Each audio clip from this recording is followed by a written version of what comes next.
তো প্রিয় দর্শক, আসুন শুরুতে জেনে নেব আজকের আবহাওয়া সকাল থেকে কেমন থাকবে এবং সারাদিন কোথায় কেমন থাকবে, কোথায় কোথায় ভারী বৃষ্টি, কোন কোন জেলায় হালকা থেকে মাঝারি বৃষ্টি, আর কোথায় কোথায় দমকা হাওয়া বয়ে যাওয়ার সম্ভাবনা রয়েছে। স্যাটেলাইটের মাধ্যমে আমরা দেখতে পাচ্ছি আজকে 28শে জানুয়ারি বুধবার।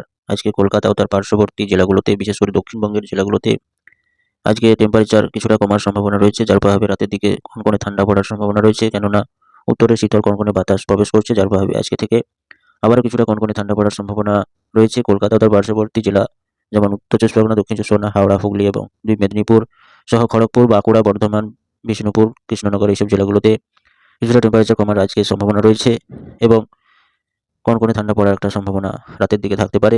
তবে আগামী 29শে জানুয়ারি বৃহস্পতিবার থেকে 30শে জানুয়ারি শুক্রবার টেম্পারেচার কিছুটা বাড়ার সম্ভাবনা রয়েছে, যার প্রভাবে কনকনে ঠান্ডার হাত থেকে কিছুটা স্বস্তি মিলবে।